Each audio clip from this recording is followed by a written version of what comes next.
Before we get into this episode, we want to let you know that there were some technical difficulties with the audio file. The sound quality may be off in some places, but we appreciate your understanding and patience, and we still hope you enjoy this next episode.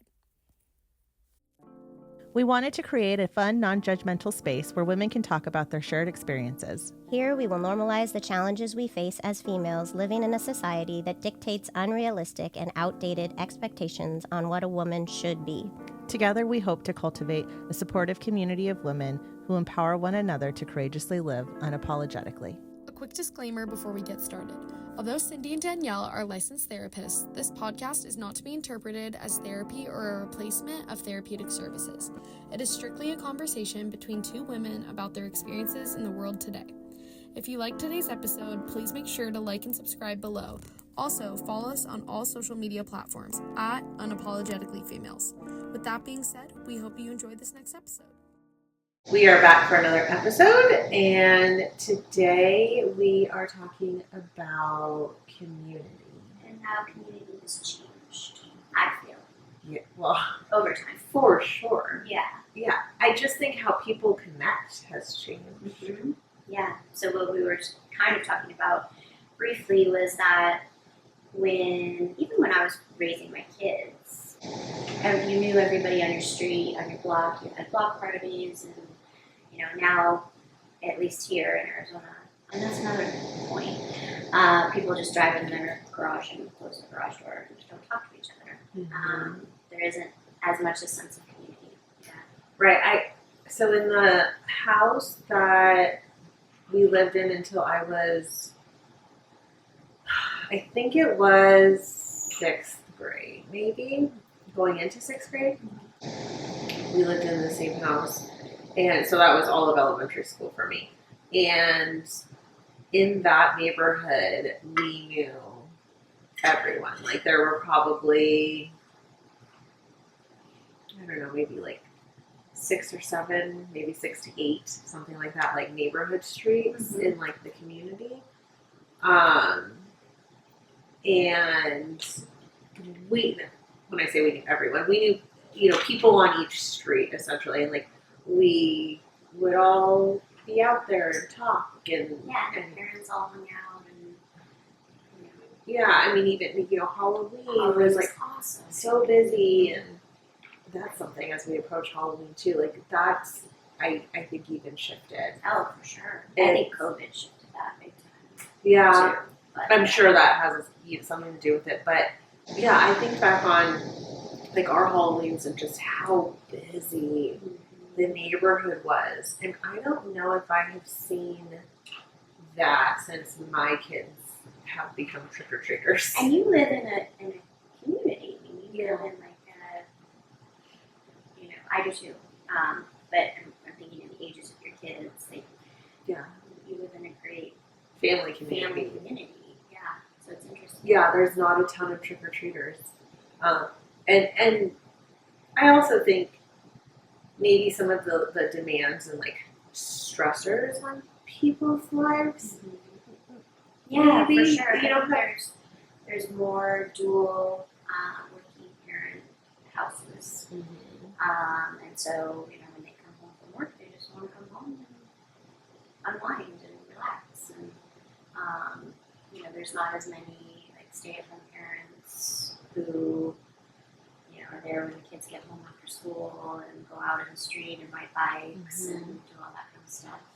Yeah, like that type of environment too. I mean, just going out and letting your kids ride bikes and build friends within your community, like that just doesn't happen anymore. And maybe technology's to blame for that as well. Like kids are inside more playing video games or on their phones or on social media. For sure. We live in a it's a new development, but it's a smaller development. I think we have like 50-ish, 55 homes in our community.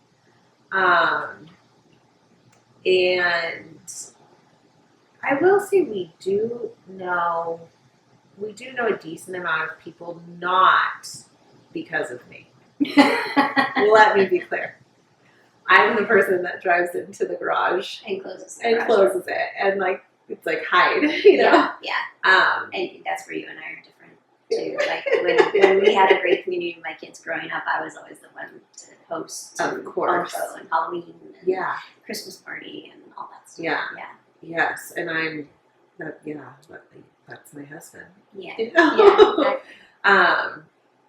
So he had really, we built that house, and we were the first house to close in the neighborhood. So we were the first ones moved in.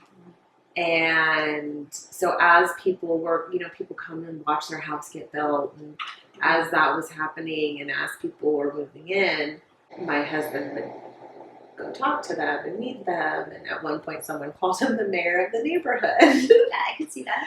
And so I think, I think if we did not have that experience of like the new build, Right. I don't think we would know as many people as we do. And then we do it is a very family-centered neighborhood, and so there's the community park, and so going to the community Is there park. a community center? No, Okay. there's not.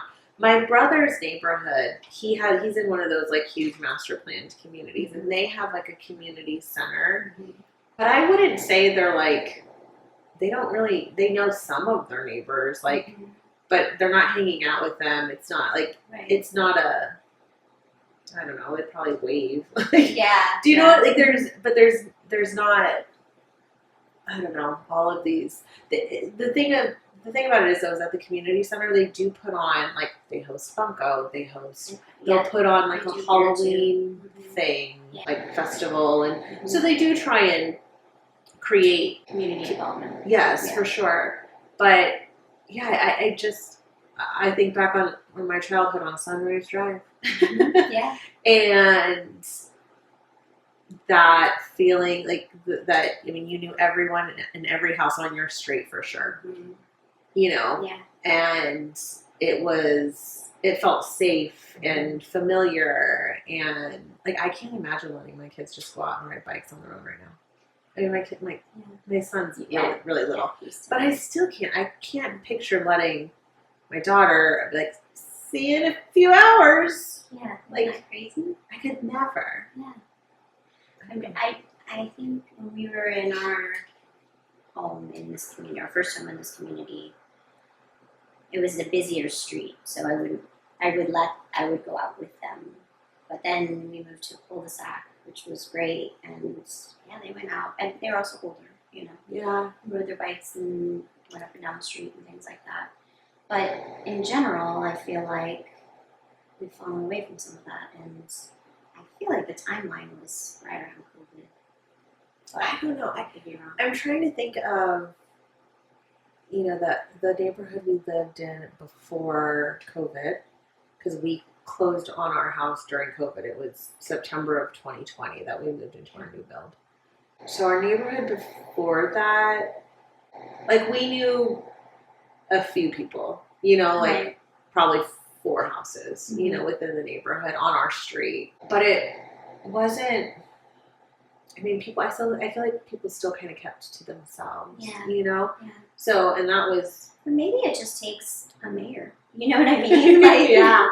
our second neighborhood that we moved into with our kids, we had a woman who was basically the mayor of our little area, and we moved in, and she showed up with a houseplant and a copy of her key. It was like, come over anytime.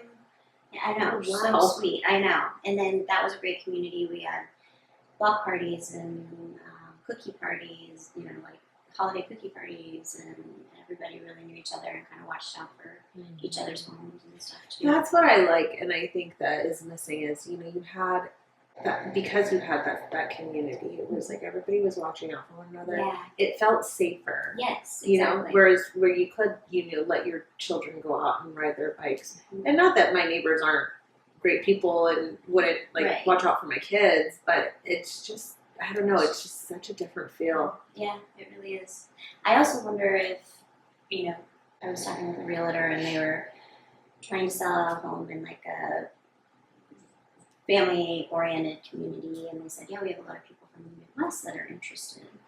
And they were saying that the Midwest buyers are really interested in what type of community, what type of involvement the area has. And he said that the area that this house is in has more community involvement than even a duplicate area by the same builders or the same master plan does. And so that makes me think, okay, well, is it, a few people that, we even migrated from the Midwest or whatever and have that sense of importance around community and involvement and social interaction that change the neighborhood? I don't know. Maybe. I don't think there's anyone from the Midwest in my neighborhood growing up. Right. Well, I also think that was a different time when we were growing up. Yeah, for sure. Yeah.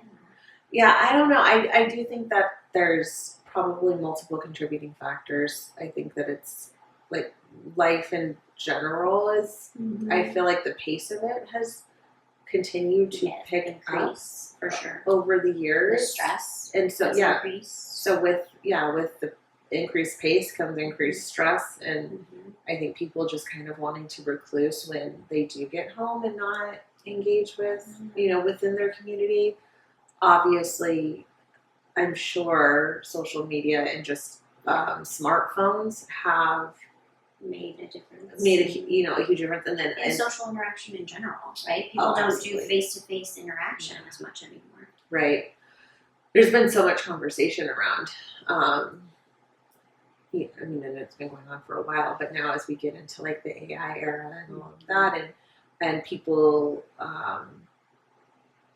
using AI as a companion, and how really being careful around that, because obviously that will increase social isolation. And with increased social isolation comes, all other... Because we need human contact. Yes. We need human contact for strong mental health. Yes. I mean, you learn in school that, the opposite of addiction is connection. Right. Human connection. And so yeah, it's one of those things where with all of this new technology in our lives, I think it has definitely it's helped immensely in certain areas, right? It's done so many great things. And on the other side of it, it also has isolated us to an extent. 100%. And you see the effects of that. I mean, we see them in practice, but then you also see them in, in school and just in daily functioning. Or even like interviewing, right? Like, people say that when they're interviewing newer generations, that their social or face-to-face interaction skills have diminished some because they haven't had to do that. Right. Yeah. One of the things that I also get concerned about with some of the technologies that have been put in place and people are using now is people's ability to critically think and problem solve. And imagination. It's like you would go out and play, in your backyard or in the community, with the other kids and make up. Or other kids would come over and play in your backyard. And and you weren't playing with robots. You were playing with like mud pies. Yeah, exactly. Yeah, making up scenarios. Exactly. Yeah. Do you think that kids are living at home longer, or do you think they're leaving earlier? I think that because of how expensive things are, a lot of kids are moving back home after graduation or if they don't go to college, they stay at home longer. Or if they do go to college, they move back home. Yeah. Again, what does that do to community too? Even thinking about, you just said the cost of living. Yeah. And so for the generation of new adults, affording a being able to afford anything. Anything. It's crazy. Food. Yeah, exactly. It's wild. But I have in my practice, and maybe you've seen this too, like seen more families cohabitate. So like grandparents, parents, like multi-generational children. living. Thank you, multi-generational. Yeah. Mm-hmm. Yes. And and I think that that's a financial thing, and probably in part, I think financially, there's also, I think, a cultural aspect of that as well. For sure. Let me tell you, me and my family have been multi-generational living for a while. Yes, no, I think so too. I know so. I mean, we observe that too when we're working on reservation. And I don't know, I think it's just growing more so. That idea is growing more so. For sure. And even the way that builders are building houses, or they're literally building on casitas or, like that mother-in-law suites or whatever, I see a lot of models like that now. Right. Where they have their own separate. Or there's, more and more blended families too. Right? So 2 families come together and the kids come together and they're all living together for the first time. Builders are kind of figuring that out too. Sure. Right? Yeah. How does that work? And so then, do you think that because you have so many people under one roof, it's like this is our community? This is enough. Yeah. We don't need anybody else. Yeah. It could be. I mean, Yeah. I think also community used to mean like helping each other and like right. Like, oh, you need some sugar? Flour? Yeah. Go run next door and that is true. I do remember as a kid, it was like, hey, can you go see it? We ran out of this. Can you ask so and so if they have an egg? Right. Or hey, I need to load my truck with a bench. Can you go grab so and so? It's so true. And I just feel like that's not there anymore. It's not. Yeah. And I think we don't want to ask people to help us. We feel like, what are we afraid of by asking people? I'm not sure. Is it rejection? Is it rejection, or is it we're afraid of adding somebody else's, like something to that, like you're gonna have to do something for me, and I'm sure you have your own shit. You know what I mean? Right. And now I'm gonna put that on you. Mm-hmm. So maybe it's just not wanting to burden somebody or feel like you're being a burden to someone. Yeah. Especially if you don't really know them. Like if you haven't made an effort to get to know your neighbors and then you need something, then you go ask and it's like, right. I know you. So what do you think, like within a family, what is, we've shied away from like building community with neighbors and asking for help. So as people age, I think, and I want to ask both sides of this. Mm-hmm. So at what point do kind of kids like flee the nest and and go on and are responsible for themselves financially, all the things? Right. On the flip side, what responsibility, or is there responsibility as parents age for children to help their parents? Right. Like, what does that look like? Yeah, I think it's shifting as well. I think it's changing also. I mean, culturally, some cultures value taking care of their elders more than other cultures. So I think that's instilled in them growing up, that someday I will be responsible for, or my parents will move back in with me when they need to be taken care of, As far as kids go, I think it depends on the kid. Yeah. Because we were asked, this question, like, when do you take your kid off the payroll? I think is how it was phrased to us. Right. And for me personally, super proud of my oldest daughter. She's completely off the payroll at 24 and pretty much was from graduation on. Got a great job, benefits, all the things. And she majored in business, was able to find this great job, lives in Dallas where the cost of living is a little less. And my other daughter wants to go into teaching. She's still in school, to be fair. So yes, absolutely. But it's hard to start out in a teacher's salary, right? So she may need a little more help. She may need a little more support. And happy to do that. I'm happy to have her moved back if she needs to for a little while until she saves enough up for down payment or rent or whatever, but two very different situations or careers. So I think it depends on the kid.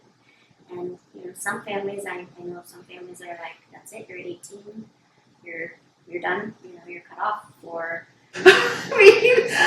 I do know people though that, and they are probably they're probably better off. Yeah, they're probably better off, and it probably took me longer to get to where I was going, perhaps because I had such a